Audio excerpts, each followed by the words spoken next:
परमाणु में इलेक्ट्रॉन जो होते हैं ये किसके चारों ओर परिक्रमा करते हैं? पहला ही क्वेश्चन आपके लिए इंपॉर्टेंट बन जाता है। तो ये जो करते हैं आपका नाभिक के चारों ओर परिक्रमा करते हैं। सी विकल्प इस क्वेश्चन का आपका बिल्कुल करेक्ट जवाब हो जाएगा। दूसरा क्वेश्चन देख लेते हैं। दूसरा क्वेश्चन है आपका निम्नलिखित में से कौन सी धातु द्रव अवस्था में होती है? तो द्रव अवस्था की बात करें तो द्रव अवस्था में जो पाई जाती है आपका पारा जो है इसमें मेरे प्यारे साथियों द्रव अवस्था में पाया जाता है। पारा ए विकल्प के साथ आपका करेक्ट जवाब हो जाएगा। मेरे प्यारे साथियों आज के जो 100 क्वेश्चन है आपको जो टारगेट दिया जाता है इन 100 क्वेश्चनों में से लगभग 80 क्वेश्चन सही करने का टारगेट दिया जाता है और देखते हैं कितने बच्चे हैं जो इन 80 क्वेश्चनों को सही कर पाते हैं। और आप भी इन क्वेश्चनों का जवाब जानते हैं तो कमेंट बॉक्स में जरूर बताएं और वीडियो के अंत में यह बताना ना भूलें आप इनमें से कितने क्वेश्चनों का जवाब जानते थे।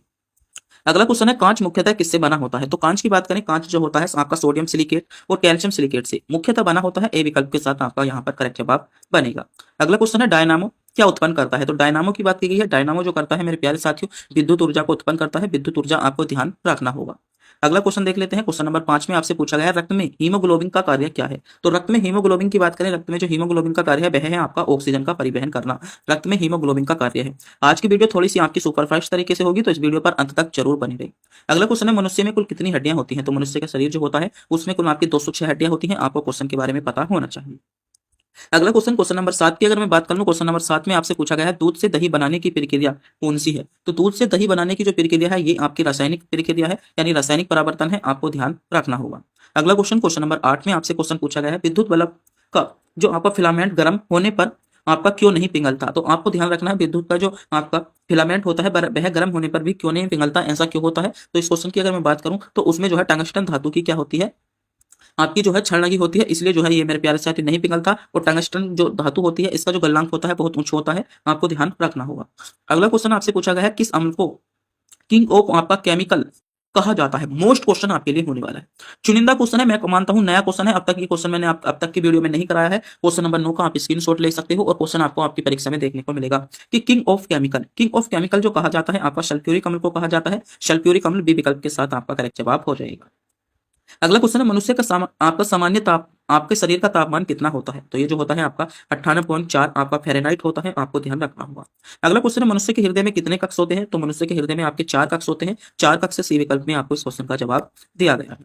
अगला क्वेश्चन देख लेते हैं। क्वेश्चन नंबर 12 क्वेश्चन आपसे पूछा गया है कौन सी गैस पौधों द्वारा प्रकाश संश्लेषण में उपयोगी है? तो प्रकाश संश्लेषण की बात की जा रही है। प्रकाश संश्लेषण में जो उपयोगी है कार्बन डाइऑक्साइड गैस है। कार्बन डाइऑक्साइड गैस आपका सही जवाब बनेगा। अगला क्वेश्चन है डीएनए का पूरा नाम क्या है? तो डीएनए का जो पूरा नाम होता है वह होता है आपका डीऑक्सी राइबोन्यूक्लिक एसिड यानी डीएक्सी राइबोन्यूक्लिक एसिड या न्यूक्लिक अम्ल जो होता है आपका डीएनए का पूरा नाम होता है। अगला क्वेश्चन क्वेश्चन नंबर 14 में आपसे पूछा गया है दूध में कौन सा पोषक तत्व अधिक मात्रा में पाया जाता है? तो दूध में जो अगर हम पोषक तत्व की बात करें दूध में कैल्शियम जो है वह अधिक मात्रा में पाया जाता है और कैल्शियम बी विकल्प के साथ आपका इस क्वेश्चन का आपका सही जवाब बन जाता है। अगला क्वेश्चन है सूर्य से पृथ्वी तक आपका प्रकाश पहुंचने में कितना समय लगता है? तो सूर्य से प्रकाश जो पहुंचने में लगभग समय लगता है वह 8 मिनट 20 सेकंड का लगता है। बी विकल्प के साथ आपका सही जवाब हो जाएगा। अगला क्वेश्चन है वायुमंडल में सबसे अधिक कौन सी गैस पाई जाती है? तो वायुमंडल में सबसे अधिक गैस की बात करें तो नाइट्रोजन गैस पाई जाती है। नाइट्रोजन गैस बी विकल्प के साथ इस क्वेश्चन का सही जवाब है और लगभग 78% पाई जाती है। इस क्वेश्चन के बारे में भी आपको पता होना चाहिए। अगला क्वेश्चन है आपका पेनिसिलिन आपका किसने खोजी थी? मोस्ट क्वेश्चन है। तो ये जो खोजी थी अलेक्जेंडर फ्लेमिंग ने खोजी थी। बी विकल्प के साथ आपका क्वेश्चन का सही जवाब हो जाएगा यानी बी विकल्प जिन बच्चों ने चुना है बिल्कुल सही चुना है। बी विकल्प आपका करेक्ट जवाब बन जाता है।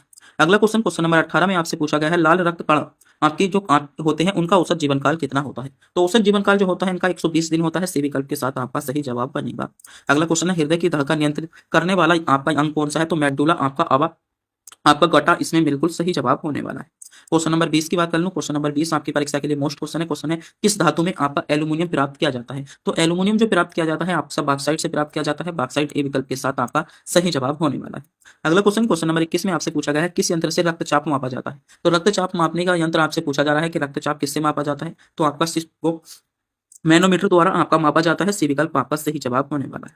अगला क्वेश्चन क्वेश्चन नंबर 22 की अगर मैं बात कर लूं। क्वेश्चन नंबर 22 में आपसे पूछा गया है कि अम्ल को विटामिन सी कहा जाता है। तो विटामिन सी की बात कर लूं। विटामिन सी का जो आपका रासायनिक नाम होता है आपका एस्कर्बिक एसिड होता है और एस्कर्बिक एसिड इस क्वेश्चन में बी विकल्प में आपको दिया गया है यानी बी विकल्प इस क्वेश्चन का आपका सही जवाब होने वाला है। अगला क्वेश्चन देखते हैं। क्वेश्चन नंबर 23 की बात कर लूं। मनुष्य के शरीर का पीएच मान कितना होता है? तो लगभग 7 पॉइंट आपका 4 होता है। 7.4 आपका मनुष्य में रक्त का पीएच मान होता है। बी विकल्प के साथ आपका करेक्ट जवाब बनेगा। बी विकल्प में आपको सही जवाब दिया गया है। अगला क्वेश्चन है लोहे में जंग लगने की रासायनिक अभिक्रिया कौन सी है? तो लोहे में जंग लगने की जो रासायनिक अभिक्रिया है वह है आपकी ऑक्सीकरण, और ऑक्सीकरण ए विकल्प के साथ आपका करेक्ट जवाब बनेगा। अगला क्वेश्चन है सबसे हल्की धातु कौन सी है? तो सबसे हल्की धातु की बात की गई है। सबसे हल्की धातु जो है वह है आपकी लिथियम, लिथियम बी विकल्प में आपको दिया गया है। अगला क्वेश्चन देख लेते हैं, क्वेश्चन नंबर 26। क्वेश्चन नंबर 26 में मेरे प्यारे साथियों आपसे पूछा गया है कि मानव शरीर में पाचन क्रिया कहाँ से शुरू होती है? तो मानव शरीर में पाचन क्रिया की बात करें, मानव शरीर में जो पाचन क्रिया आपकी कहाँ से शुरू होती है? तो ये मुख से ही मानव शरीर में पाचन क्रिया शुरू हो जाती है। बी विकल्प में आपका करेक्ट जवाब बन जाएगा। अगला क्वेश्चन, क्वेश्चन नंबर 27 की अगर मैं बात कर लूं, क्वेश्चन नंबर 27 में आपसे पूछा गया है जल का रासायनिक सूत्र क्या है? तो जल के रासायनिक सूत्र की बात यहाँ पर की जा रही है। जल का जो रासायनिक सूत्र है H2O होता है, आपको सभी को पता होगा। अगला क्वेश्चन, क्वेश्चन नंबर 28 में आपसे पूछा गया है प्रकाश की चाल सबसे अधिक किसमें आपकी मापी है? तो प्रकाश की चाल सबसे पहले किसने मापी? ये क्वेश्चन आपसे पूछा गया है। तो ये किसने मापी थी? ये आपकी रोमर ने मापी थी। क्वेश्चन आपके लिए मोस्ट क्वेश्चन होने वाला है। क्वेश्चन नंबर 29 की बात कर लूं, क्वेश्चन नंबर 29 में पूछा गया किस ग्रह को लाल ग्रह कहा जाता है? तो लाल ग्रह की बात कर ले, लाल ग्रह मेरे प्यारे साथियों किसे कहा जाता है? तो लाल ग्रह आपका मंगल ग्रह को कहा जाता है, आपको ध्यान रखना होगा। अगला क्वेश्चन है किस धातु को आपका क्विक सिल्वर कहा जाता है? तो क्विक सिल्वर की बात की गई है। क्विक सिल्वर आपका पारा इसमें बिल्कुल करेक्ट जवाब होने वाला है। अगला क्वेश्चन है रेडियो धर्मिता की खोज किसने की? तो रेडियो धर्मिता की खोज जो की थी, आप ध्यान देंगे है नहीं, आपका बैकलर ने की थी। अगला क्वेश्चन, क्वेश्चन नंबर 32 की बात कर लूं, क्वेश्चन नंबर 32 में पूछा गया है ध्वनि की चाल किस माध्यम में सबसे अधिक होती है? तो ध्वनि की चाल जो होती है ठोस माध्यम में आपकी सबसे अधिक होती है। अगला क्वेश्चन है कंप्यूटर का मस्तिष्क किसे कहा जाता है? तो कंप्यूटर का मस्तिष्क आपका सीपीयू को कहा जाता है, और सीपीयू की फुल फॉर्म क्या होने वाली है? Control processing unit. आपको ध्यान रखना है, कंट्रोल प्रोसेसिंग यूनिट इसकी फुल फॉर्म हो जाती है।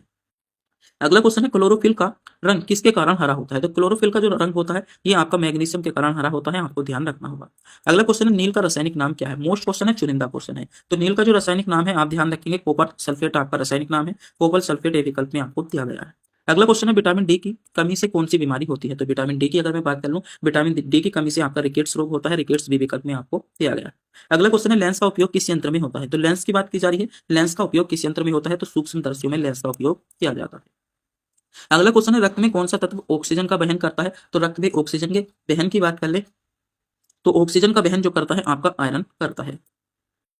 अगला क्वेश्चन है किस आपका गैस का उपयोग आपका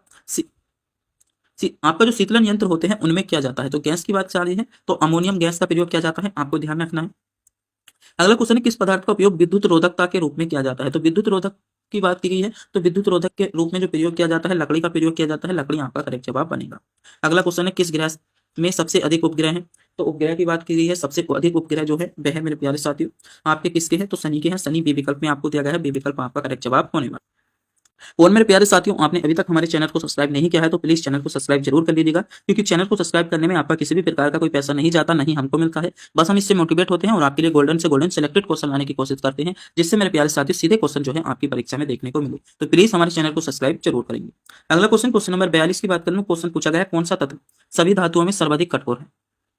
तो सभी धातुओं में जो सर्वाधिक कठोर है वह आपका टंगस्टन है, टंगस्टन के बारे में आपको पता होना चाहिए। अगला क्वेश्चन, भूकंप की तीव्रता की इकाई क्या है? तो तीव्रता की इकाई आपसे पूछी जा रही है, ये आपके लिए इंपॉर्टेंट है, तो आपका रिचर्ड स्केल आपका होने वाला है। अगला क्वेश्चन है ध्वनि की तीव्रता की इकाई क्या है? मोस्ट क्वेश्चन है, ध्वनि की तीव्रता की इकाई आपसे पूछी गई है, तो ध्वनि की तीव्रता की मोस्ट इकाई आपका डेसिबल इसमें हो जाता है। अगला क्वेश्चन है ओजोन, ओजोन जो होती है का रासायनिक संरचना क्या है? तो ओजोन की जो रासायनिक संरचना है O3 होती है, यानी ऑक्सीजन के 3 कण मिलकर जो है आपके ओजोन बनाते हैं। अगला क्वेश्चन है पौधों का खाद्य निर्माण कौन सी प्रक्रिया द्वारा होता है? तो पौधों में खाद्य निर्माण जो होता है ये आपका कौन सी क्रिया के द्वारा होता है? प्रकाश संश्लेषण द्वारा होता है, आपको ध्यान रखना होगा। अगला क्वेश्चन है वायु प्रदूषण में कौन सी गैस अम्लीय वर्षा का कारण बन सकती है? तो अम्लीय वर्षा का जो कारण बन सकती है SO2 बन सकती है, SO2 आपका करेक्ट जवाब बन जाएगा। अगला क्वेश्चन है मनुष्य के शरीर में कौन सा अंग सबसे बड़ा है? तो मनुष्य के शरीर में सबसे बड़े अंग की बात करें तो त्वचा है, त्वचा बी विकल्प में आपका करेक्ट जवाब बनेगा। अगला क्वेश्चन है किस धातु से बिजली का तार बनाया जाता है? तो बिजली के तार की बात करें, बिजली का तार जो इनमें बनाया जाता है आप ध्यान रख सकते हैं, तांबे से बनाया जाता है, तांबा बी विकल्प में आपको दिया गया है। अगला क्वेश्चन है रक्त का रंग लाल क्यों होता है? तो रक्त के रंग लाल होने का क्या कारण है? ये क्वेश्चन आपसे पूछा गया है, तो वह है आपका हीमोग्लोबिन का